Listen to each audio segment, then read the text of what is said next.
Manx Wildlife Week is coming up, starting, in the next couple of days, I think, isn't it?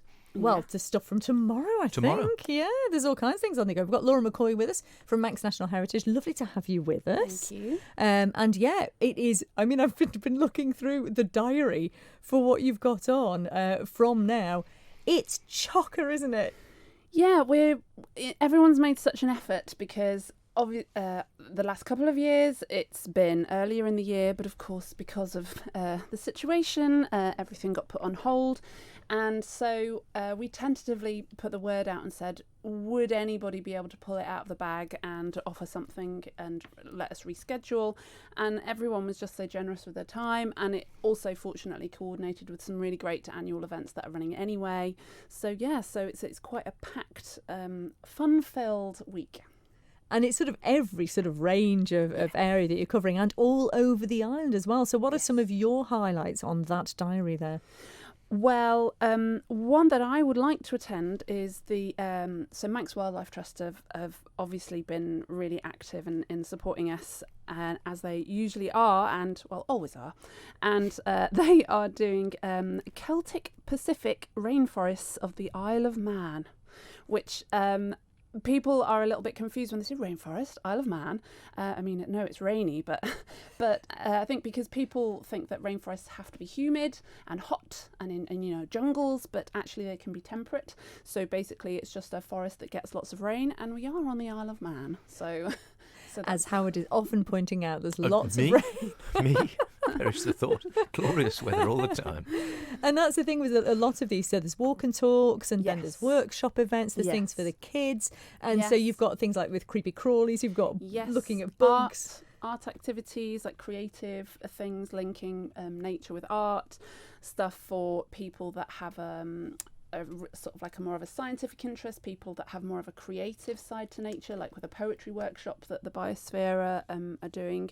So there's so many angles that you can look at, because basically it's just, does anybody love the natural world for whatever reason, whether it's art, scientific, kids, nature conservation, whatever you like, and you can get involved hands-on, or you can just learn, so you don't have to be physically kind of engaged, you can just absorb, and most of them are free, some of them are paid for, and they're all over the island, as you said. So there's something for everybody. And I think there's been a great boost in interest maybe during sort of lockdown when people couldn't get out and about. I know Tim Earle was doing his early birders, and there were similar sort of initiatives, people suddenly taking much more of an interest in the natural world around them. Yeah, well, I mean, so the Manx Wildlife Trust, they launched that Closer to Nature hashtag, and they were encouraging people that when they were going out for their hour of activity every day, that they would take photos, or at least make observations and kind of share them with people, and just kind of encourage people to not just focus on maybe the negative odd things that were going on at the time, but to kind of take an interest in the outside world and maybe get a little bit more of a feedback and reward that made them feel good, which is what I think everybody needed. And there's a couple of things that in particular, I rarely think about bats on the Isle of Man, I have to say, but there is an event which I think is... What do you mean you rarely think about bats? Well, because I've only ever seen one, and admittedly I have to admit it was in my back garden, which is kind of amazing.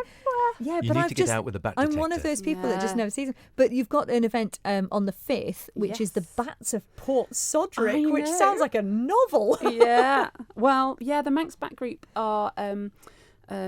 they are so knowledgeable and supportive and helpful. So, say for instance, if people find a bat and they're worried about it, or it gets caught in their house, because sometimes they come into people's houses chasing moths, or they come down a chimney or something. So, there's lots of and just learning about them, and and I think that recently they discovered a species new to the Isle of Man that hadn't been recorded here before. So they're really they're experts, and they're really prolific in the work that they do, and their walks are fantastic. So I definitely, and they're good for all ages as well, because just getting out there and kids love getting out when it's dark and seeing things flitting around, and then actually being able to figure out what they are using a bit of equipment. So they're wonderful.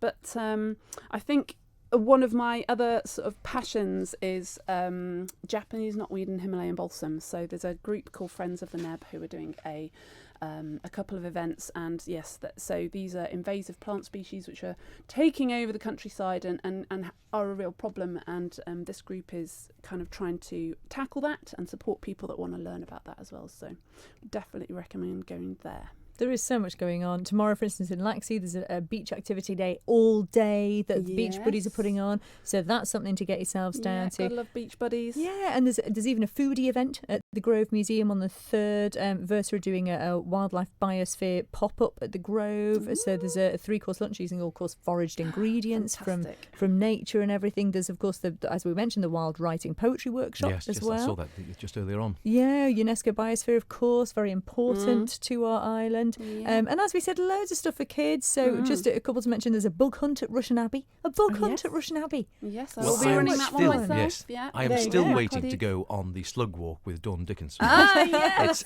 We've been planning this for ages, and one thing and another with COVID and the various. And slugs. Dawn's always busy. She loves a leopard slug. Yes, and there are, again, it is. I know it sounds bonkers, but there are loads of different types, and some of them are actually very attractive, in their own way. Even worms, people think all worms are the same, but there's loads of different kinds of worms. That's the whole thing, isn't it? I think that is the fascinating thing when you get into it. I know you and I have done some fungi things, and again, it's once you start delving in, whether it's slugs, whether it's fungi, whether it's bats, there is so much to learn and see and find out. It's sort of the more you sort of scratch the surface, the more you find out, and the more interesting it becomes. Yeah, and another one that I was really happy to see, because this is something that I used to thoroughly enjoy going to, is back in Port Erin again. There is going to be tanks down there, isn't there? Festival of the Sea. Festival of the Sea is amazing. So there's going to be mega tanks and family activities down there, and it's back in the old marine lab, is it?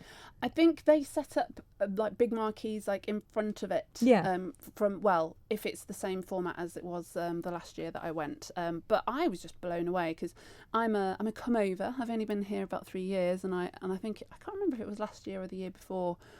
And I just couldn't believe the extent and the work that went into it, and the incredible creatures and things that they'd brought up, that these wonderful divers had found, like tiny little sea slugs with beautiful colours and sea hares, and incredible shellfish, and I was just amazed at the scale of it, and I've got some friends that work at the Wildlife Trust, and just the manic kind of planning and everything that goes into it, and then the clear afterwards. So yes, I was quite pleased that kind of coincided, and I think and then of course the wildlife park are going to be doing some lovely events, and their usual fantastic offer that they always put on. So yeah, I'm very excited. There is loads, Howard. There is, and for of course big kids and little kids. Yeah, so that's you and me then, isn't it? Yeah, exactly.